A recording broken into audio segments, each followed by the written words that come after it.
Good morning students. Class 12 में आपका जो टॉपिक चल रहा था जीनी व्यतिक्रमों की वंशागत।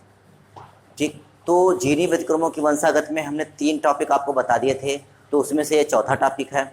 टॉपिक का नाम है हसिया का रुद्राणु एनीमिया। ठीक, हसिया का आज हम जानेंगे कि हसिया का रुद्राणु एनीमिया क्या होता है।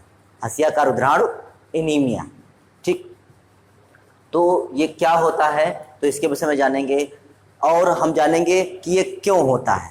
ठीक, हम ये भी जानेंगे कि ये क्या होता है और ये भी जानेंगे कि क्यों होता है।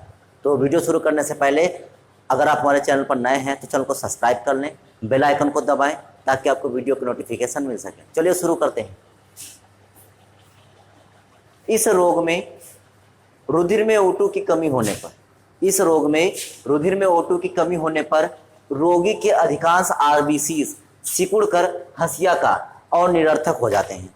देखिए, ये रोग है एनीमिया, इसमें होता क्या है कि इसमें रुधिर में O2 की कमी होने, आप लोगों ने सुना होगा एनीमिया रोग, ठीक, लेकिन जो आनुवंशिक एनीमिया होता है, जो आनुवंशिक रूप से एनीमिया होता है वो कैसे होता है, तो इस रोग में रुधिर में O2 की कमी होने पर रोगी के अधिकांश आरबीसी सिकुड़कर, मतलब जब O2 की कमी हो जाती है, किसकी कमी हो जाती है, O2 की कमी हो जाती है, तो क्या होता है, आरबीसी सिकुड़ जाते हैं। क्या हो जाता है, आरबीसी सिकुड़ जाते हैं। और कैसे हो जाते हैं, हसिया के आकार के, जैसे हसिया होता है उसी के आकार के हो जाते हैं, मतलब आरबीसी सिकुड़कर हसिया के आकार के हो जाते हैं।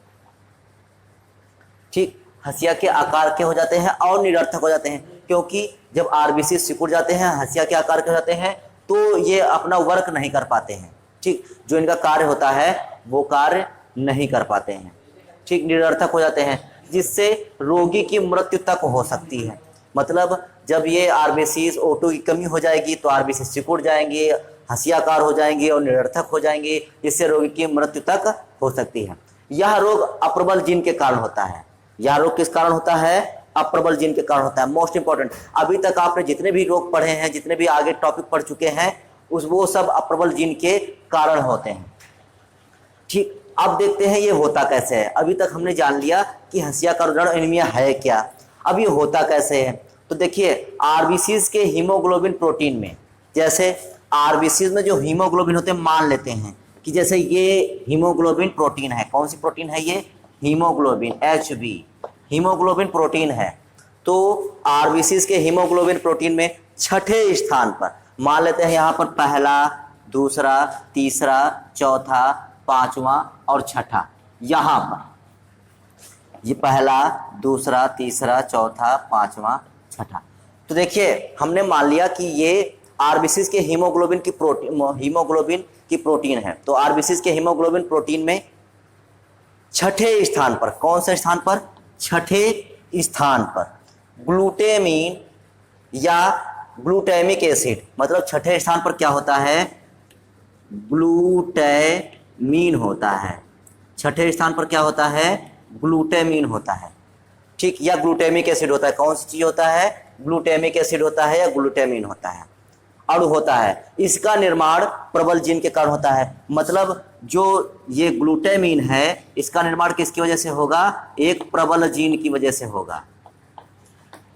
किसकी वजह से होगा, एक प्रबल जीन के वजह से, एक प्रबल जीन के कारण छठे स्थान पर, हीमोग्लोबिन की प्रोटीन के छठे स्थान पर ग्लूटेमीन का संश्लेषण होता है। ठीक, ग्लूटेमीन का संश्लेषण होता है। दोनों अप्रबल जीन होने पर हीमोग्लोबिन में छठे स्थान पर। अब अगर यहां पर मान लेते हैं कोई अप्रबल जीन है, कैसा जीन है, अप्रबल जीन है। अगर अप्रबल जीन है, ठीक, अगर यहां पर कोई छठे स्थान पर कोई अप्रबल जीन है, तो ग्लूटेमीन के बजाय वैलीन का अणु, तो यहां पर कौन लग जाएगा, तो यहां पर लग जाएगा वैलीन। किसके स्थान पर, इसके स्थान पर। ठीक, इसको हटा के यहां पर क्या लग जाएगा, वैलीन लग जाएगा।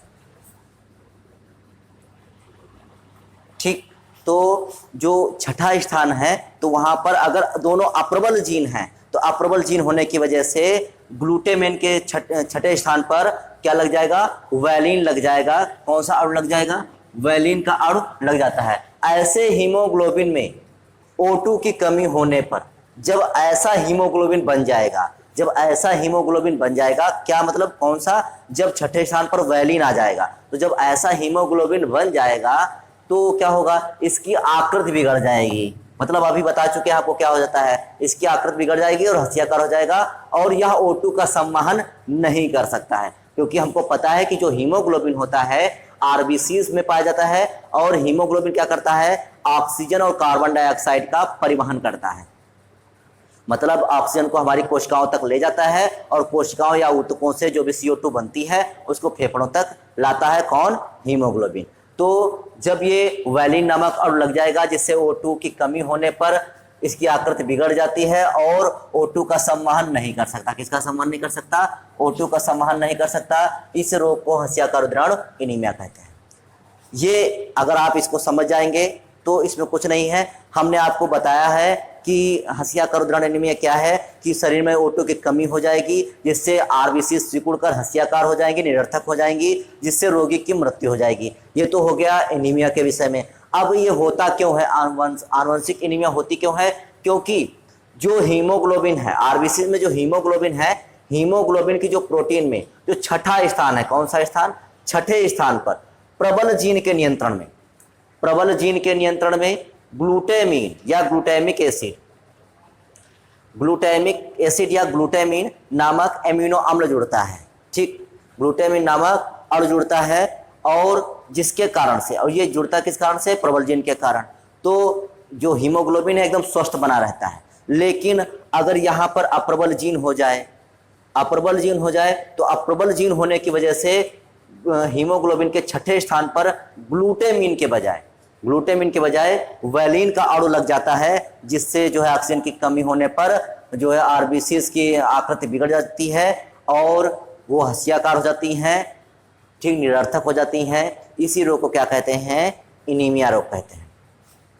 ठीक, हंसियाकार रुधिराणु एनीमिया कहते हैं। इसमें होता क्या है, देखिए, जैसे अब ये प्रबल जीन और प्रबल जीन कैसे आएगा, जैसे कोई संकर पुरुष है, हाइब्रिड पुरुष है, ठीक, और इसमें कोई संकर स्त्री है,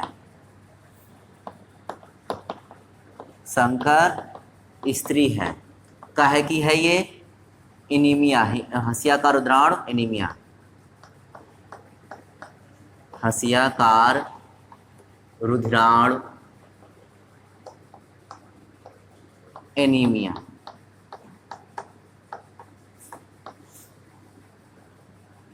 हंसियाकार रुधिराणु एनीमिया। तो ये जो संकर पुरुष है और संकर स्त्री है, काहे के संकर है, ये हंसियाकार रुधिराणु एनीमिया के। तो इनके हमने जीन्स ले लिए, ठीक, ये जीन्स ले लिए हमने। फिर क्या बनाएंगे, ये युग्मक बनाएंगे। तो युग्मक में क्या हो जाएगा, ठीक, अब क्या होगा, इनका हम क्रॉस करा देंगे।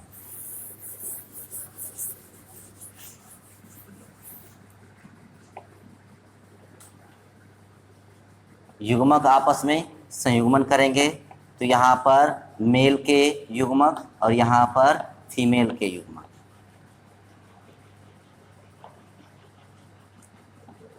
ठीक। तो ये हो गए फीमेल के युग्मक और ये हो गया मेल के युग्मक। इसका इसके साथ तो ए और ए, इसका इसके साथ तो ए और ए, एस, और इसका तो ए और एस, यहाँ पर एस और एस। देखिए यहाँ पर ए प्रबल जीन है और एस जो है वो अप्रबल जीन है।